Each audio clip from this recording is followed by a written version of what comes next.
The air in Hearthglow always tasted of spun starlight and cedar smoke, especially during the night bloom.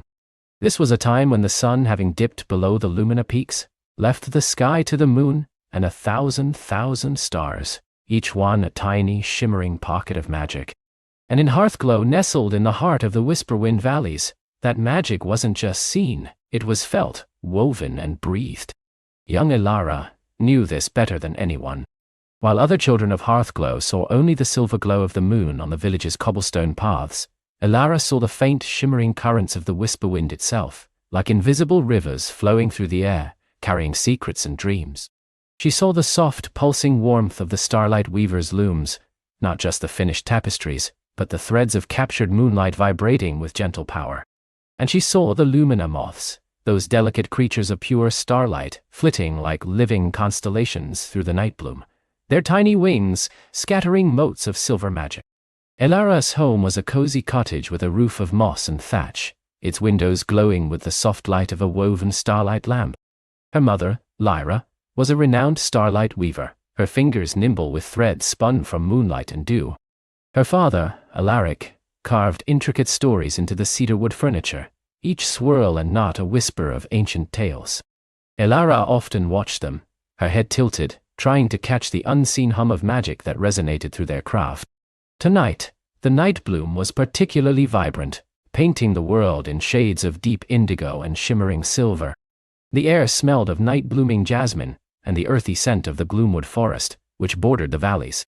From her window, Elara could see the faint glow of the village hearths, like sleepy orange eyes blinking in the vast darkness. Children were tucked into their beds, listening to the soft murmur of their parents' voices, or perhaps the rustle of a passing Whisperwind current. But Elara wasn't quite ready for sleep. She pushed open her window, letting the cool, clean air wash over her face. The night bloom always made her feel wide awake, as if the magic in the air hummed directly into her veins.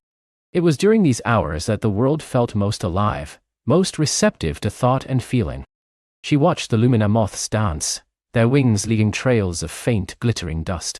They were like tiny, living constellations, guiding the softer magic of the night bloom, ensuring the dreams of Hearthglow were sweet and bright, and that the starlight weavers found their inspiration. But as she watched, a subtle unease began to prickle at her. Something was different tonight. The dance of the Lumina moths, usually a swirling, harmonious ballet, seemed thinner. Fewer moths flitted past her window than usual, and the trails they left, while still beautiful, felt less potent, as if their starlight was a little dimmer. She frowned, her brow furrowed in thought. It wasn't just tonight. For the past few night blooms, she'd noticed it. A tiny shift, almost imperceptible to anyone else, but to Elara, whose senses were attuned to the magic of the Whisperwind valleys, it was like a quiet song suddenly missing a note. The night bloom felt less full, less vibrant. The air still tasted of starlight, but perhaps a starlight that had traveled a little too far, growing faint along the way.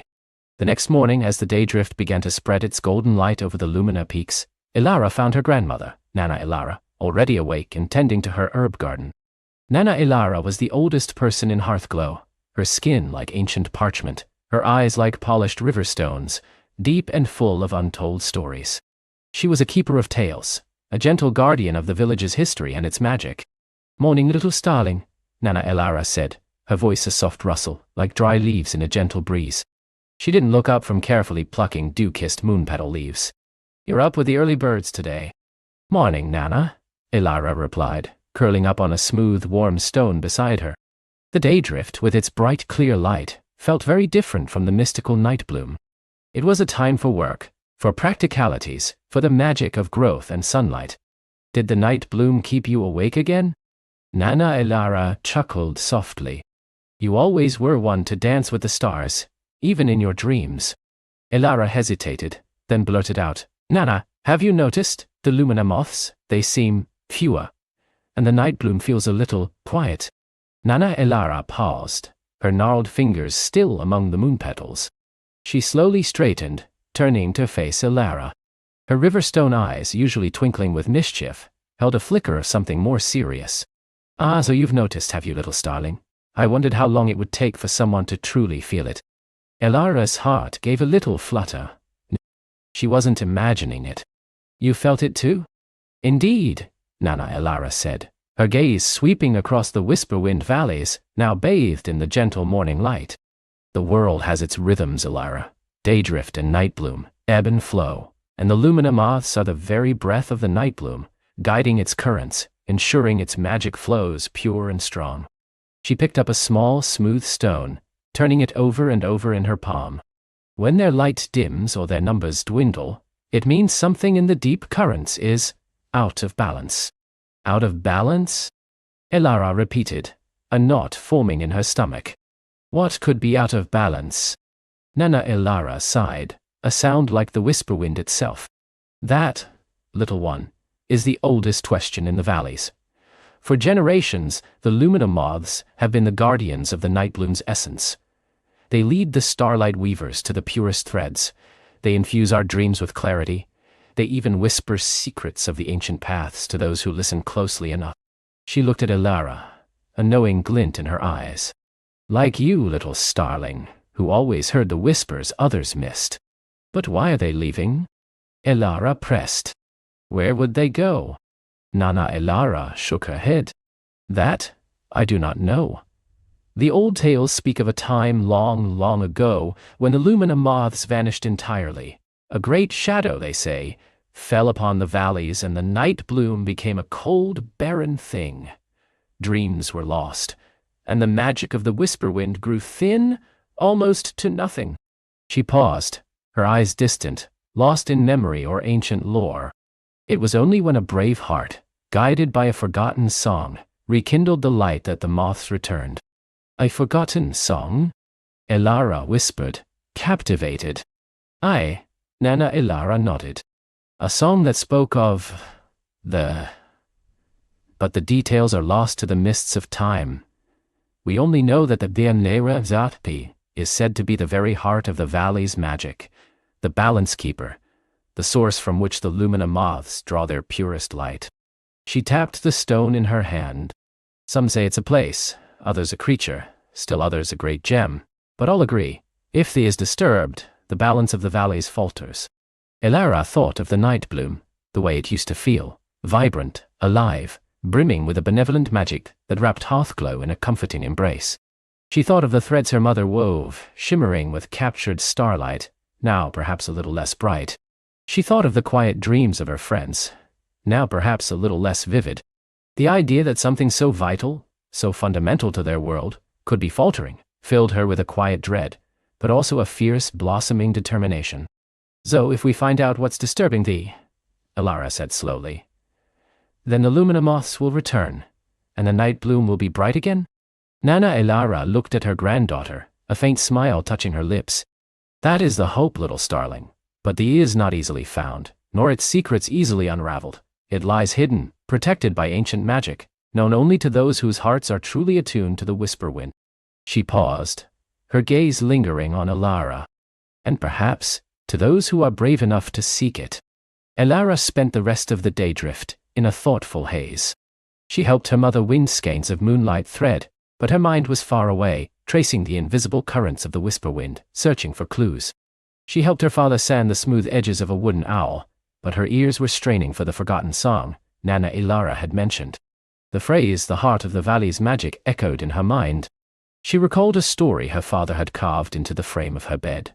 A tiny figure, barely visible, standing at the edge of the gloomwood, staring up at the Lumina peaks where the stars seemed to rest. The gloomwood was ancient and mysterious, its trees so tall they brushed the clouds, their roots delving deep into the earth, holding untold secrets.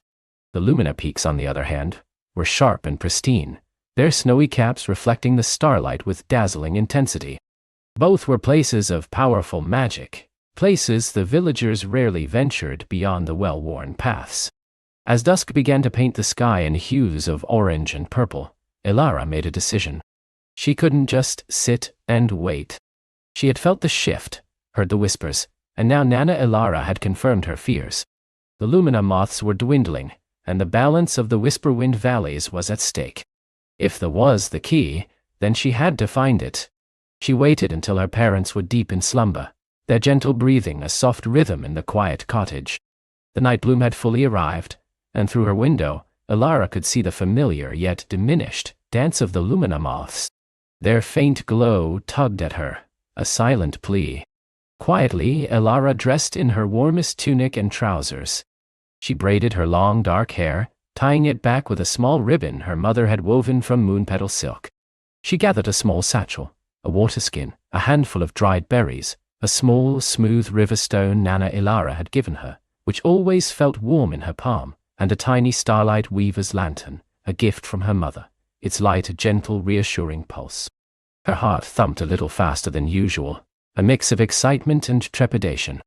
She was not leaving Hearthglow for a grand adventure, not yet. She was just going to look, to listen, to follow the faintest whispers of the whisper wind. She would start where the lumina moths were usually densest, at the very edge of the gloomwood, where the ancient trees met the open valleys. With one last glance at her sleeping parents, Elara slipped out of the cottage. The night bloom wrapped around her, cool and soft. The air still carried the scent of jasmine, but now also a deeper, earthier smell from the gloomwood. The cobblestone path felt cold beneath her worn boots. She walked past the sleeping houses of Hearthglow, each one a pool of quiet warmth. The starlight weavers' looms were silent, their magic resting. The carved stories on the village well seemed to watch her, their wooden eyes gleaming in the moonlight. As she reached the village's edge, where the manicured gardens gave way to wilder grasses and the first towering trees of the gloomwood began to loom, Elara paused. The lumina moths here were still fewer than they should be, their light a soft, scattered glow. But she noticed something else, a faint, almost invisible current of the whisper wind, thinner and more hesitant than usual, seemed to be flowing away from the village, deeper into the gloomwood. It was a subtle pull, a silent invitation. Elara took a deep breath, the cool night bloom air filling her lungs. She clutched the warm river stone in her hand. The tiny starlight weaver's lantern pulsed gently, a comforting beat against the growing quiet of the woods. She looked up at the stars, countless and shimmering, then at the faint retreating trails of the lumina moths.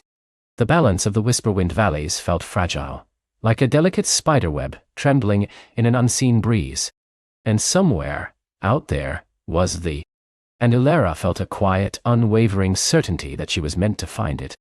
With a final determined step, she moved past the last boundary of Hearthglow, her small figure swallowed by the deepening shadows and the whispering magic of the gloomwood, following the faint, elusive trail of the lumina moths and the silent call of the... The path ahead was unknown, but the stars above, though a little dimmer, still shone. The air grew thick with the scent of damp earth, ancient moss, and something else, a faint, sweet, unidentifiable magic that hummed beneath the skin. The trees of the gloomwood were unlike any Elara had seen in Hearthglow, their bark twisted into fantastical gnarled shapes, some glowing with a soft internal bioluminescence, others draped in curtains of shimmering silver-green moss. Overhead, the canopy was so dense that the stars, already diminished, became mere pinpricks in a vast inky ceiling, occasionally glimpsed through rents in the leaves. The lumina moths, Elara's only guides, danced ahead, their tiny pulsing lights painting shifting patterns on the forest floor. They didn't fly in a straight line, but rather wove and dipped, sometimes lingering over a particular patch of glowing fungi, or spiraling around a cluster of amethyst-hued blossoms that unfurled only in the deep night.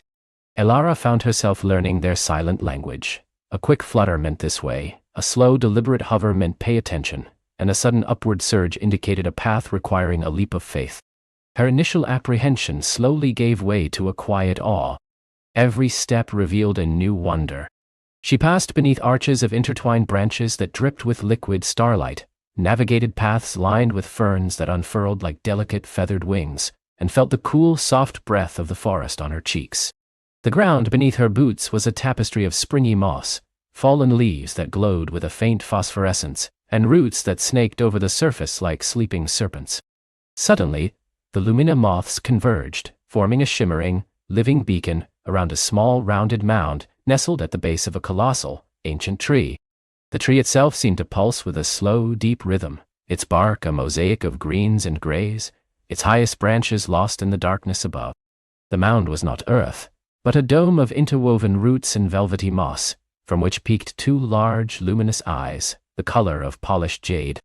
Elara knelt slowly, careful not to startle the creature. It was a mosling, one of the shy, earthbound spirits of the gloomwood she'd heard whispered tales about. Its body was a living tapestry of leaves, twigs, and moss, its form constantly shifting and reforming. It seemed to breathe the very forest air, its small chest rising and falling with the rustling of leaves. The lumina moths buzzed gently around it, casting their soft glow upon its timid face. "Hello," Elara whispered, her voice barely a breath. The mosling blinked its jade eyes, then slowly, hesitantly, extended a small, twig-like arm, its tiny moss-covered fingers reaching towards one of the lumina moths. The moth settled gently on its fingertip, its light flaring softly. A faint, sweet scent, like freshly turned earth after rain, emanated from the creature. "Are you lost?" the mosling whispered back, its voice a soft rustle like wind through dry leaves. It was the first voice Elara had heard since leaving Hearthglow, and it was as fragile as spun moonlight.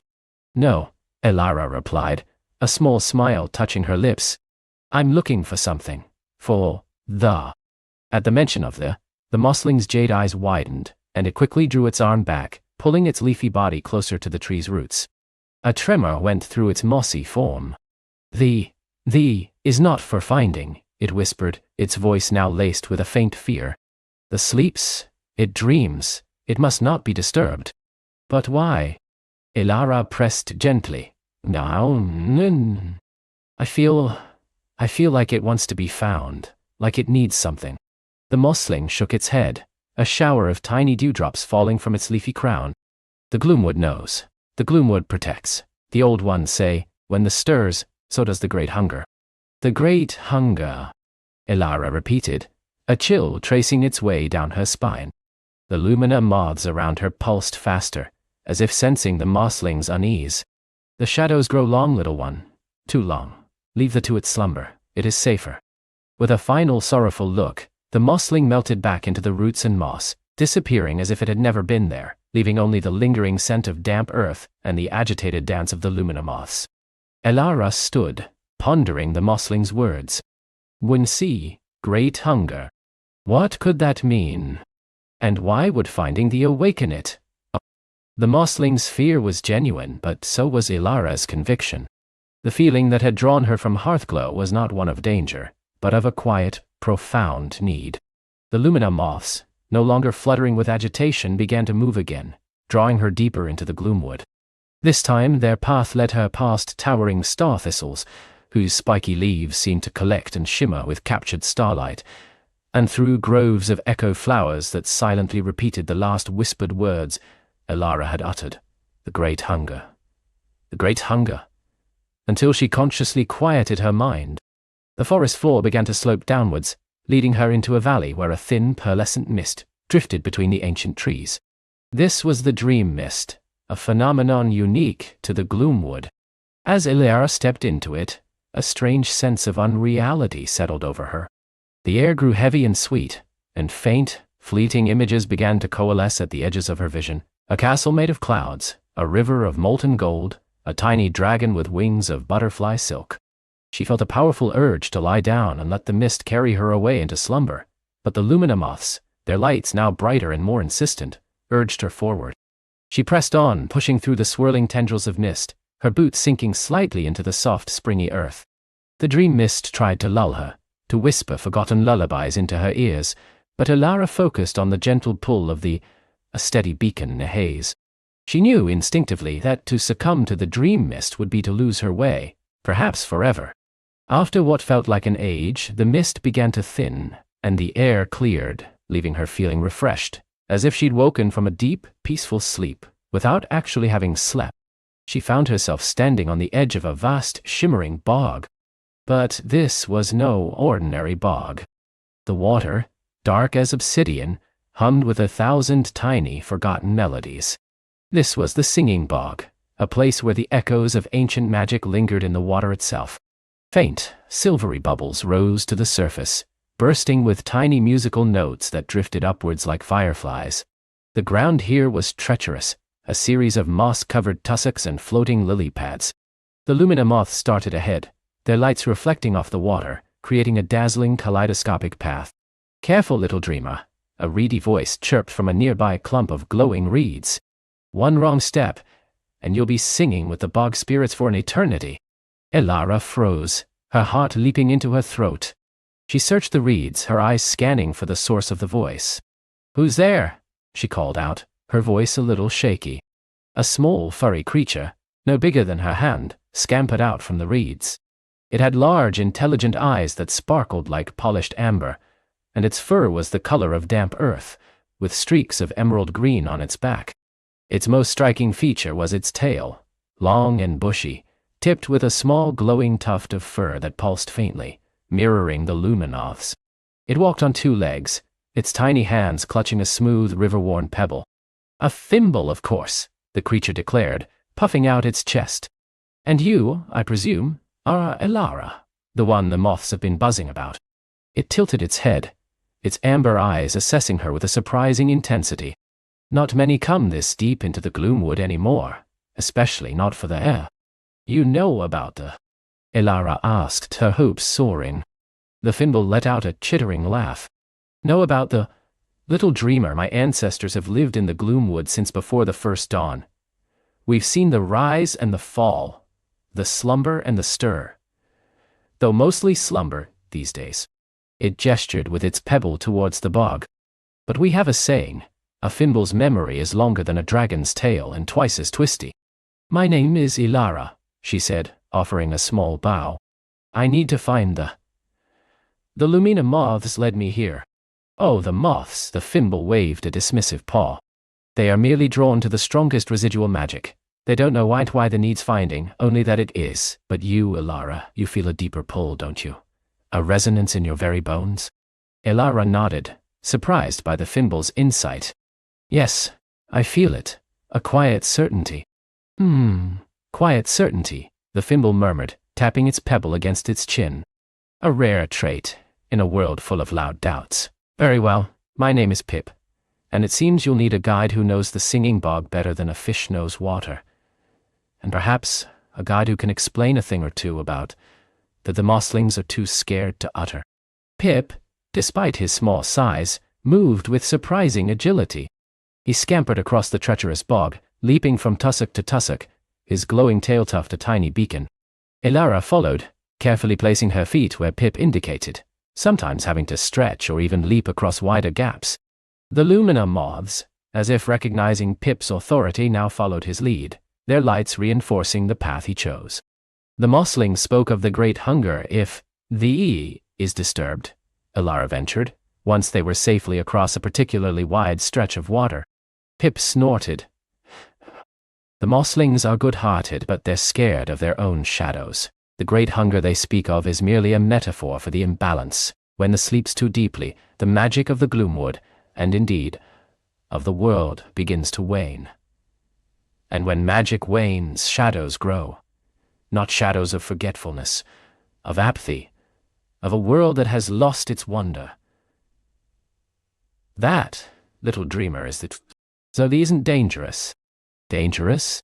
Pip scoffed. "No. Thee is the heart, the wellspring, the source. It's the place where the world's original song was first sung. But it has been silent for a long, long time. So long that many have forgotten its existence entirely, or like the mosslings, have twisted its story into a cautionary tale." "Why has it been silent?" Elara asked, her mind racing. Pip paused, picking up a shimmering smooth stone from the path. "That, Elara, is the great mystery. Some say it was an ancient sorrow that muted its song. Others, a forgotten betrayal. The oldest legends speak of a veil that was drawn, not to hide they, but to protect it from a fading world that no longer understood its power. But the veil grew too thick, and they slipped into a deep, deep slumber." They continued their journey through winding paths that led through groves of ancient whispering trees. These were the whispering willows, their long silvery leaves brushing the ground, murmuring secrets in a language only Pip seemed to understand. He would pause, tilting his head, and then relay a fragment to Elara. "They say," Pip translated, "that the lies beyond the shimmering falls, past the crystal caves, and through the veil of forgetfulness. A long journey even for an old thimble. Elara felt a thrill of anticipation. Each new detail brought the closer, making it more tangible. The veil of forgetfulness. What is that? Ah, that's the tricky part, Pip explained, his amber eyes serious. It's not a physical barrier, not entirely. It's a place where memories blur, where purpose falters. It tests your resolve, your truth. Only those who truly remember what they seek, and why, can pass through it. The landscape began to change again. The trees grew taller still, their branches reaching towards the sky like gnarled fingers. The air grew cooler, and a faint musical tinkling sound began to fill the air. Soon, Elara saw the source. Waterfalls of pure shimmering light cascaded down colossal cliffs, not of water, but of liquid starlight. These were the shimmering falls, and they bathed the entire area in an ethereal glow. "Stay close, little dreamer," Pip advised, his voice hushed with reverence. "These falls are beautiful, but they are also a test. Their light can blind, their beauty can distract. Keep your eyes on the path and your heart on them." As they approached, the light intensified, washing over Elara in waves. It was not harsh, but incredibly vibrant, almost overwhelming. She felt a lightness in her step, as if the starlight itself was lifting her.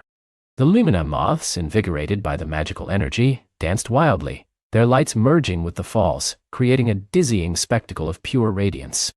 Behind the largest of the shimmering falls, Pip led her to a hidden entrance, a dark, jagged opening in the rock face, almost invisible amidst the brilliant light. "The crystal caves," he announced, his voice echoing slightly. "Mind your head, and whatever you do, don't touch the singing crystals unless I say so. They have very strong opinions about being touched uninvited." The interior of the caves was breathtaking. Stalactites and stalagmites of every conceivable crystal formation glittered and gleamed, catching the faint light that filtered in from the falls. Some pulsed with their own internal light, others chimed with delicate, bell-like tones, creating a symphony of crystal music. The air was cool and still, carrying the faint scent of ozone and ancient stone. Pip pointed with his pebble. "These are the memory crystals. They absorb and echo the thoughts and feelings of all who pass through. Sometimes they even project images, but be warned, they can be overwhelming if you listen too closely to too many memories at once." Indeed, as Elara walked deeper into the caves, faint images began to flicker on the crystal surfaces. A child's laughter, a sorrowful farewell, a moment of profound joy. She saw glimpses of ancient creatures, of forgotten cities, of stars being born and dying. It was a dizzying torrent of existence, a tapestry woven from the threads of time. She focused on Pip's steady presence, and the unwavering call of the filtering out the noise of countless lives. They navigated a labyrinth of crystal corridors, sometimes squeezing through narrow passages, sometimes emerging into vast caverns where colossal crystal pillars stretched from floor to ceiling. The Lumina moths, their light now seeming almost dim compared to the brilliance of the caves, continued to lead, their path unwavering. Finally, after what felt like hours, they reached a chamber unlike any other. It was a vast, circular space, its walls composed of a single, colossal amethyst geode. In the center of the chamber, a shimmering, opaque curtain of light hung suspended, swirling slowly like a liquid aurora. It pulsed with a soft, warm light, not harsh like the falls, but gentle and inviting. "The veil of forgetfulness," Pip whispered, his voice hushed. "Beyond this lies the path to... But remember, Elara, it will test you. It will ask you why you are here, and if your heart is true, it will let you pass. If not, well, it simply won't. And it won't let you remember why you wanted to either." Elara felt a prickle of fear, but also a surge of determination. She looked at the swirling veil, then back at Pip, whose amber eyes were filled with a quiet knowing. The Lumina moths hovered before the veil, their lights pulsing in harmony with its gentle glow. "I have to try," she said, her voice firm. "I know why I'm here. I feel it." Pip nodded, a rare, serious expression on his small face. "Then go, Elara. The Gloomwood has waited a long time for someone with such quiet certainty." Taking a deep breath, Elara stepped forward. As her hand reached out, the veil rippled, and she felt a sudden, strange sensation. Memories, fleeting and shimmering, flickered through her mind. The comfort of her hearth, the smell of her mother's baking, the warmth of her own small bed. The veil seemed to ask, why leave this? Why abandon comfort for the unknown? Oin, Patain. But beneath these comforts, Elara felt the deeper truth. The quiet unease, the subtle sadness she'd felt in Hearthglow, the sense that something was missing, not just from her life but from the world itself. The call, if they had been a call to mend, to heal, to bring back a forgotten wonder. Because the world needs its song, she whispered, her voice clear and strong, and I was meant to help it sing again. As the words left her lips, the shimmering veil parted, not like a curtain drawing open, but like mist dissolving. A pathway opened before her, leading into an even deeper, more ancient darkness, a darkness that felt not empty, but pregnant with potential. The air on the other side was cool, still, and incredibly pure, carrying the faintest scent of something indescribably old and profound. Elara stepped through, the veil closing silently behind her. She was alone again, but not truly. The lumina moths, fewer now, but brighter, floated ahead, their light illuminating a path carved into what felt like the very heart of the world. The ground was no longer rock or moss, but something soft and yielding like compressed starlight. And somewhere, very close now, she felt the pulse, the quiet, almost imperceptible beat of the waiting. The path of compressed starlight shimmered under Elara's feet, a celestial river flowing through the deep heart of the world. It wasn't cold, as starlight might suggest, but warm, radiating a gentle, vital heat that seeped through the soles of her boots and into her very bones. Each step left a faint, lingering echo of light, like footprints woven from dawn mist. The lumina moths, now fewer in number, but each radiating with an almost blinding luminescence, pulsed ahead, their light revealing the immense scale of the chamber she was entering. The walls here were not of rough-hewn rock, but of something far more ancient and majestic. They rose in colossal, crystalline formations, like giant geodes cracked open to reveal interiors, glittering with every conceivable hue. Ribbons of light, softer and deeper than the lumina moth's glow, pulsed within these crystal veins, tracing patterns that seemed to shift and breathe with an internal rhythm. It was as if the very geology of this place was alive, a living tapestry of solidified magic and primordial essence. The air itself was different here. It tasted of clean rain and ancient earth, but also of something indescribably sweet and profound, like the memory of a perfect dream. It was thick with a quiet energy, humming gently against her skin, making the fine hairs on her arms tingle. And beneath it all, the pulse. It was no longer imperceptible, but a steady, resonant throb, vibrating through the starlight path, through the crystalline walls, and deep within Elara's own chest. It was the beat of a cosmic heart, slow and powerful, encompassing all time and all possibility. The path widened, opening into a cavern so vast its ceiling was lost in a celestial haze, dotted with what looked like distant, sleeping stars. In the very center of this breathtaking expanse, rising from a pool of liquid, swirling light, stood Heinthing. It was not a thing, not merely an object, but a presence. It defied simple description, yet Elara understood it instantly, not with her mind, but with the deepest part of her being. It was a colossal, living edifice of interwoven light and crystal, resembling a tree whose branches were constellations, and whose roots delved into the very bedrock of creation. Its core pulsed with a soft, steady radiance, like a sun held captive within a diamond. Shimmering motes of pure energy drifted from its highest points, slowly descending like enchanted snow, dissolving into the swirling light pool below. As Elara drew closer, guided by the silent, expectant lumina moths, she saw that Wuthi was composed of countless crystalline facets, each one a window into a different aspect of existence. Within their depths, she glimpsed fleeting images, nebulae swirling into being, ancient forests stretching to touch forgotten skies, the joyous laughter of beings she'd never known, the silent wisdom of mountains, the gentle unfurling of a new flower, and the quiet dance of stardust. It was a repository of all that was, all that had been, and all that could ever be, woven into a single magnificent form. A profound sense of peace washed over Elara, so absolute it felt like she had finally returned home after a journey she hadn't even realized she'd been on. The lumina moths, having led her to this sacred space, now drifted in a silent, reverent circle around the edge of the light pool, their own brilliance dimmed slightly, in deference to the overwhelming light of Einthe. Elara found herself at the edge of the swirling pool, its surface a mirror reflecting the entire cosmic tree above, yet also showing depths that seemed to stretch into eternity. She knelt, not out of reverence for a deity, but out of an instinctive understanding of the profound truth that lay before her. Reaching out a trembling hand, she dipped her fingers into the liquid light.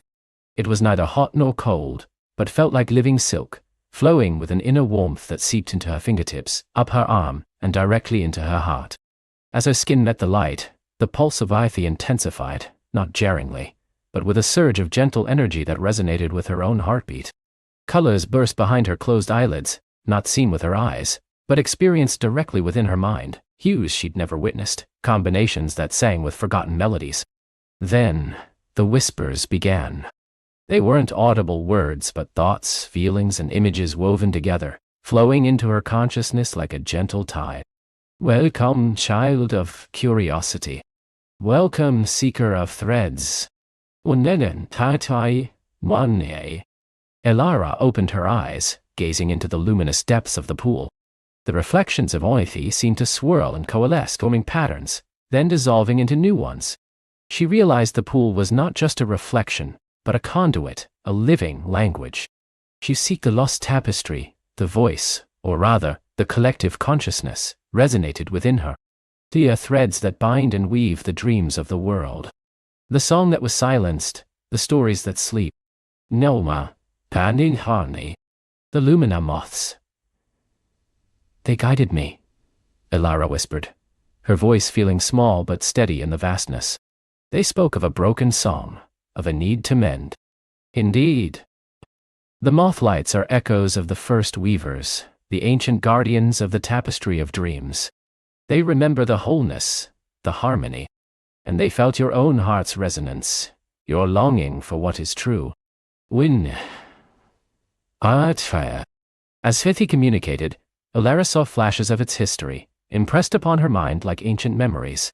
She saw a time when Withi pulsed with a vibrant, unbroken symphony, its crystalline facets not merely reflecting images, but actively projecting and weaving the dreams of all living things, guiding the flow of magic, ensuring balance. It was the loom upon which reality was spun, the wellspring from which stories flowed, giving shape to hopes and fears, nurturing imagination and fueling creation.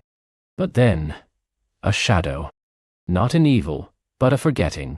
A slow, creeping apathy that began to dim the light of imagination in the world above. People stopped dreaming with the same vividness, stopped believing in the impossible. The threads of the tapestry, once vibrant and strong, began to fray, to thin, to break. The flow of magic weakened. The stories lost their power. When a great silence began, Tavi conveyed, its presence imbued with a deep ancient sorrow. Not a silence of sound, but of creation. The weaving slowed. The song grew faint. The tapestry once whole, now bears tears, vast and empty spaces where vibrant tales should be. Elara understood now. The broken song the Lumina moths spoke of wasn't just a melody. It was the entire symphony of existence, the vibrant hum of magic and imagination that kept the world vibrant and alive. And the darkness that had begun to creep into her own village, the fading colors, the quiet despair, it was a symptom of this larger unraveling. Hyo, carry a fragment of the old magic, Withi revealed, its resonant presence now focused entirely on her. A spark of true wonder, unextinguished by the encroaching silence. It is why the Lumina moths sought you. It is why you were able to follow their path. Elni, Kathia need you eyes. Elara thought of the small shimmering glow that had sometimes emanated from her hands, the way she could sometimes coax a wilting flower back to life with a gentle touch, the vividness of her own dreams. She had always dismissed them as childish fancy, but here, in the heart of the world, they were acknowledged as real, as vital. When a tapestry cannot mend itself entirely, continued, its essence is tied to the dreaming heart of the world above. It requires a weaver, a dreamer, a storyteller, one who can gather the scattered threads and respin the stories into being. A weaver? Elara whispered, her heart quickening with a mixture of awe and trepidation. But I'm just Ilara. I tell stories to my little brother, that's all. And what are those stories, child? Isia gently inquired. Pandihon said, Williant, ancient and are they not woven from imagination? YTA? Do they not carry the spark of possibility? Do they not conjure worlds and characters from naught but words? That is the essence of weaving. The greatest stories are not merely told, they are lived into being. Isia onatete, andau, talming renowned, anoteje, kaliwanotranden, pali. Elara thought of the tales she spun for Finn, of brave knights and cunning sprites, of hidden groves and talking animals. They filled his eyes with wonder, chase away his fears, and made his world bigger and brighter. Could Ithi be weaving? The tools are within you, Mighty affirmed, its presence radiating encouragement. But the threads are scattered. The great silence has caused many of the most potent stories to unravel completely, their magic dissolving into the ether. Others have merely faded, becoming faint echoes. To mend the tapestry, you must retrieve these lost threads, these forgotten dreams, and reawaken their magic. Wonder. Turning mounts. Elara felt a weight settle upon her shoulders, not heavy and crushing, but immense and significant. This wasn't just about saving her village, it was about saving the very fabric of reality, the source of all wonder and joy. The first thread you must seek is the Yue whisper of the Woodheart Argying, communicated, a new vision shimmering in the liquid light of the pool. Elara saw a fleeting glimpse of an ancient, gnarled tree, its bark like woven shadow, its leaves shimmering with faint, emerald light. It stood in a grove so old it seemed to predate time itself, a place where the air hummed with dormant power. Kit is the essence of growth, of silent wisdom, of the enduring spirit of life. It holds the core story of the living world, the deep roots of existence. And Alnin, Kais Andau, Andais, und her house. Where is it? Elara asked, her voice filled with a newfound resolve. Kit lays in the Higachoing Grove, a place hidden even from most of the old spirits, deep within the whispering woods. The path is difficult, veiled by the encroaching silence, but the mothlights remember its way. You must listen with your heart, for the Woodheart does not speak with words, but with a resonant song that only true dreamers can hear. When and enchimindan, anada nantino. A sense of purpose, clear and bright, filled Elara. She had a task, a direction. The immense, overwhelming nature of Athi no longer felt so daunting, but rather like a vast benevolent guide. As she withdrew her hand from the light pool, a faint shimmering thread of light seemed to cling to her fingertips, then sink into her skin, settling over her heart. It felt warm, like a tiny ember of starlight now residing within her. This is the Relum spark she explained. A fragment of my own essence, to guide your way and empower your weaving. It will resonate with the lost threads, drawing them to you when you are near. But beware, little weaver. The silence has not just caused forgetting, it has allowed shadows to lengthen, doubts to fester. Not all paths will be clear, not all encounters will be without challenge. You must hold fast to your wonder, your hope, and your belief in the power of stories. Elara felt a surge of courage. She had faced the gloomhounds, navigated the veiled forest, and now stood in the heart of the world itself. She was no longer just a girl who told stories. She was a weaver, entrusted with mending the very fabric of existence. She stood, her gaze sweeping across the magnificent living spectacle of Tida. The lumina moths began to stir, their lights brightening once more, no longer merely guiding, but radiating a sense of shared purpose. They circled her once, then began to drift towards an opening in the crystalline walls that Elara hadn't noticed before, a path that spiraled upwards, away from the heart of the world, back towards the surface. With a final silent nod to Wythi, a promise held in her heart, Elara turned and followed the lumina moths. The starlight path still glowed beneath her feet, but now, it felt different. It was no longer just a path Atoi something, but a path Ifran something, a conduit of renewed purpose. The air still hummed with magic, but now she felt it not just around her, but within her, flowing with the loom spark that pulsed gently in her chest. As she walked, The crystalline wall seemed to shift, revealing glimpses of passages she hadn't seen on her descent. One passage, veiled in shimmering mist, led to what looked like an ancient library filled with books made of moonlight. Another opened into a cavern where silent ethereal figures tended to glowing, dreamlike flora. These were other aspects of Ythi, other chambers of the world's heart, but for now, her path was clear. The journey upwards was less arduous than the descent, imbued with a sense of hopeful urgency. The Lumina moths, now a shimmering vanguard, danced ahead, their light pushing back against any lingering shadows. As she ascended, the air grew subtly cooler, the profound sense of the world's heart gradually giving way to the familiar, earthy aroma of the forest. The crystalline walls slowly transitioned back into smooth, polished rock, then to rough-hewn stone, until finally, she saw the faint, silvery glow of the moon-petal veil ahead. Stepping through the veil once more, Elara found herself back in the familiar, hushed quiet of the whispering woods.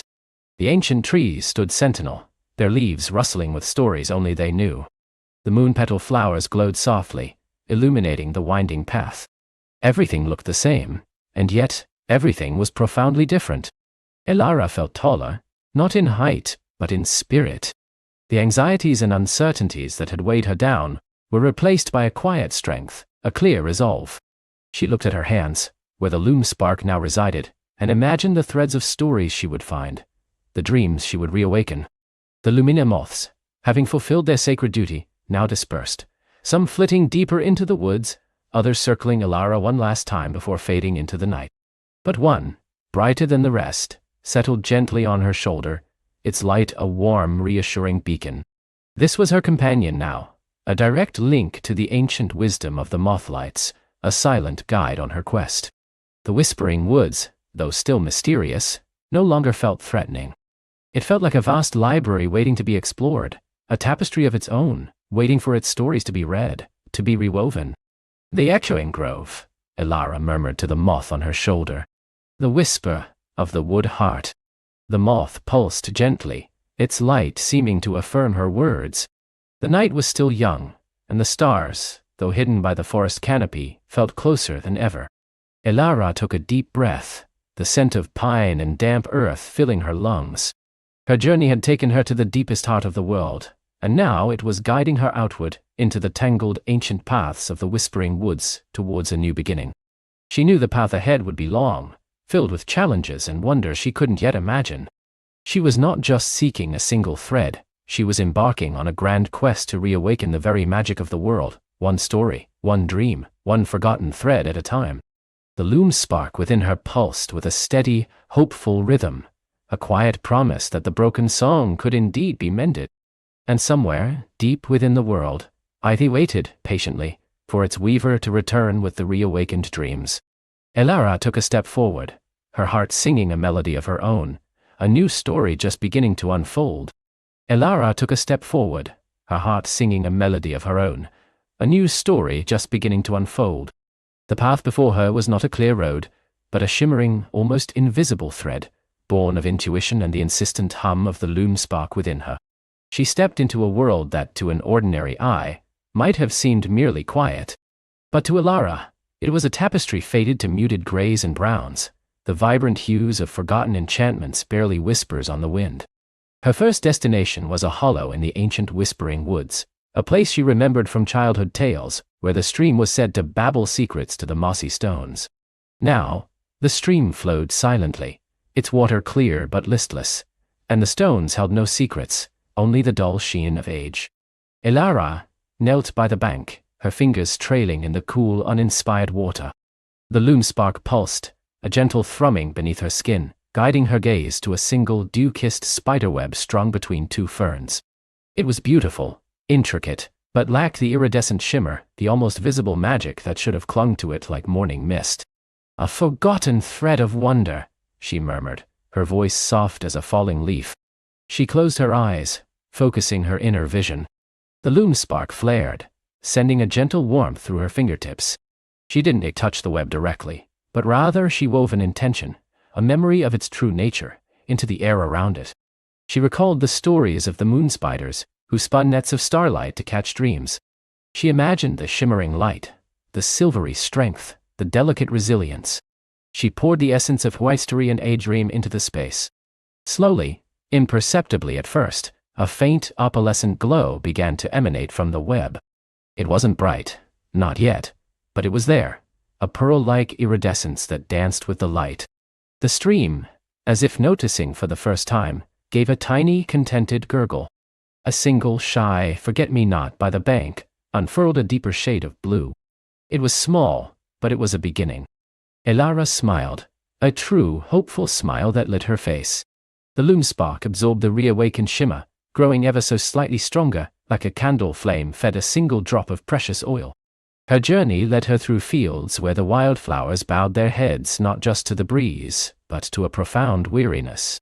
She found threads in the forgotten lullabies of grandmothers, in the unsung bravery of small creatures, in the silent, yearning wisdom of ancient trees. Each time she would listen, she would remember, she would reweave with her heart and her spark, and a tiny piece of the world would bloom anew. As weeks turned into months, Elara learned that the broken song wasn't merely a lack of magic. It was an active forgetting, a slow erosion of wonder. She learned that the threads weren't just lost. They were often entangled in the brambles of doubt, or buried beneath the stones of cynicism, or scattered by the winds of busy indifference. One crisp autumn morning, as she was coaxing a lost echo of laughter back into a forgotten glen, a voice spoke behind her, old and reedy as dry leaves. "You mend what others break, little weaver, or what they simply choose to ignore?" Elara turned to find an ancient figure emerging from the gnarled roots of an oak tree, a creature of moss and bark, with eyes like polished amber. It was a glimmer whisperer, a guardian of the forest's oldest secrets, long thought to be vanished. Its form was faint, almost translucent, its magic barely holding it together. "I am Elara," she said, dipping her head respectfully, "and I seek to mend the broken song." The glimmer whisperer chuckled, a sound like rustling leaves. "The song has been broken for ages, child, since the great forgetting when the world turned its back on the subtle hum of creation and sought only the loud, the quick, the seen. Many have tried to mend it, all have failed. But I have the loom spark," Elara replied, touching her chest. "And I feel the threads." The glimmer whisperer studied her, its amber eyes piercing. "Indeed, a true weaver at last. I am Phelan. I guard the last remaining glimmer heart, a place where the world's deepest dreams still pulse, albeit faintly, but it grows dimmer with each passing season. There are forces, you see, that prefer the silence." "Forces?" Elara asked, her brow furrowing. "Not malicious, perhaps, but relentless," Phelan whispered, his form flickering. "The grayness of indifference, the shadow of doubt, the weight of what is. They are not beings, but currents, born of human thought and emotion, that seek to smooth out the world, to make it predictable, explainable, devoid of untamed magic that once sang through every stone and leaf. They feed on forgotten threads, growing stronger with each lost story." Phelan became Elara's first true ally. He taught her to perceive the currents of the grayness, to discern where the shadow of doubt had settled thickest. He led her to places where the threads were not just forgotten, but actively suppressed, encased in a chill, dull aura. Her next companion was found in a small, sleepy village nestled by a river. The villagers here were kind, but their days were monochromatic, their dreams small and repetitive. Elara felt the faint, struggling thread of a storyteller, a young woman named Lyra, whose tales were met with polite, uncomprehending smiles. Lyra, with hair the color of twilight and eyes that held a spark of unquenched imagination, wrote stories filled with flying ships and talking animals, but kept them hidden in a dusty trunk. Elara found Lyra by the river, sketching in a worn notebook. "Your stories," Elara began, her voice gentle. "They have wings." Lyra looked up, startled, then defensive. "They're just silly things. No one wants to hear them." "I do," Elara said, her loom spark resonating with Lyra's own hidden potential. She told Lyra of the broken song, of the fading magic, of the threads she sought. Lyra, though initially skeptical, felt a resonance with Elara's words, a stirring of something deep within her own dreaming heart. Elara explained that Lyra's stories weren't just words. They were threads, vibrant and potent, waiting to be woven back into the world. Together, they began to tell stories again. Elara would find a forgotten thread, perhaps the memory of a particular constellation that once granted wishes, or the secret language of the Riverstones.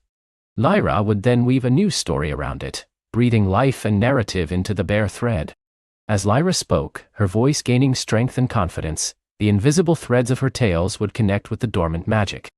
The first story, Lyra told publicly, was of a small, lost star seeking its way home, guided by the kindness of fireflies.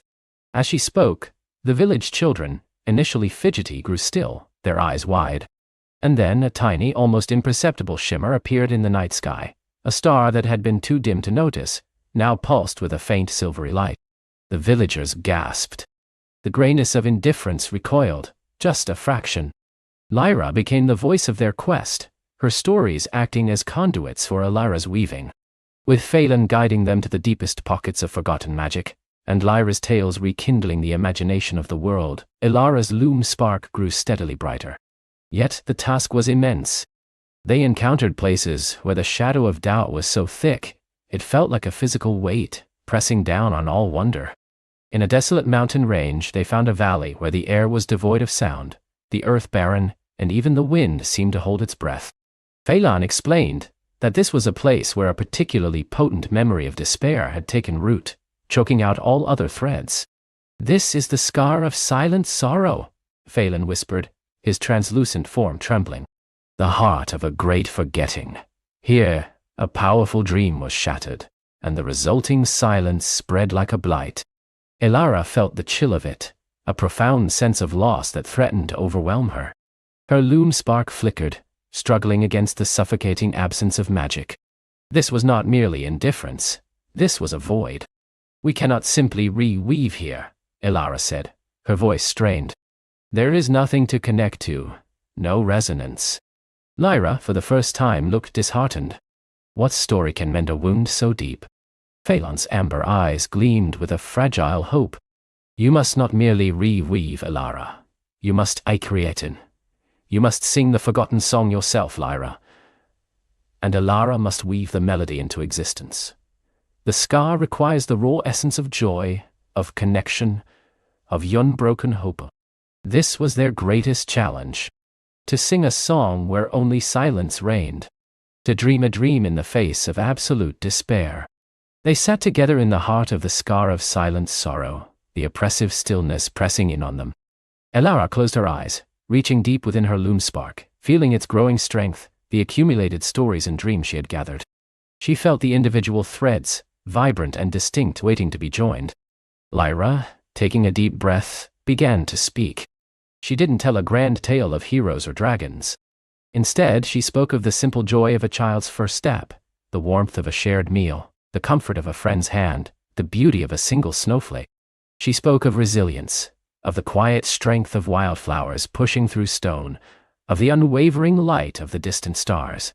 Her voice was soft at first, a hesitant murmur against the silence, but as she continued, it grew in conviction, weaving a tapestry of small, powerful hopes.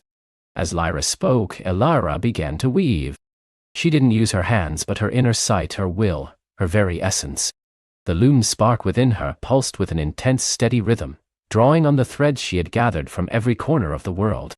She took the iridescent shimmer of the moon spider's web, the gentle gurgle of the reawakened stream, the deeper blue of the forget-me-not. She pulled the echoes of laughter, the wisdom of the ancient trees, the unsung bravery, the stars' returning light. She wove them together, not in a pattern but in a symphony, an intricate dance of light and feeling. She wove the thread of shared vulnerability, of quiet comfort, of stubborn joy, all born from Lyra's simple, profound words. The loom spark became a blazing heart within her, a nexus of all reawakened dreams. The threads, once disparate, now flowed into a single, shimmering river of pure, unadulterated magic. As the last word left Lyra's lips, a faint, almost imperceptible hum began to resonate in the valley. It was not a sound one heard with the ears, but with the very soul. It was the first note of the mended song. The grayness of indifference and the shadow of doubt, which had been pressing closer, suddenly recoiled, dissolving into nothingness like mist before the sun. The barren earth began to stir. A tiny green shoot pushed through the cracked ground. The air, once silent, now carried the faint, sweet scent of newly turned earth and fresh rain. Elara felt the surge of the mended song, a powerful current of pure creation, flowing gain through her and then outwards, rushing towards its ultimate destination.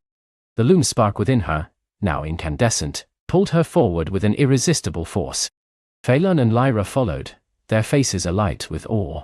The current led them deep into the heart of the mountains, to a cavern that had been hidden even from Phelan's ancient memory. It was not a cave of rough rock, but of swirling light and shadow, of nebulae and stardust. And there, at its center, vast beyond imagining, was Fitanitautai. K was not a being, nor a place in the conventional sense. It was a colossal, shimmering loom of pure energy, its frame made of starlight and solidified dreams. Countless threads, thin as whispers and thick as rivers, stretched from every direction, weaving into an infinite, intricate tapestry. This was the great loom of existence, the heart of all creation, where every story, every dream, every possibility was spun into being. But it was not whole. A vast section of the loom was dark, its threads frayed and broken, hanging limply, silent and dull. This was the source of the broken song, the place where the magic of the world had grown cold. The river of reawakened magic, Elara had woven, flowed directly towards this void. As it touched the great loom, the dormant threads began to stir. Elara, now standing before thee with Lyra and Phelan beside her, felt her loom spark expand, connecting with every active thread, every reawakened dream. The weaver has returned, Phelan whispered, his voice trembling with ancient joy. Elara understood then. Kay was waiting for her. It was waiting for the reawakened dreams, for the stories, for the lost threads to be brought back, to be rewoven into its grand design. She was not just mending the song, she was the instrument through which the song could once again be played. With a deep breath, Elara extended her hands. The loom spark within her erupted, no longer just a spark, but a miniature sun.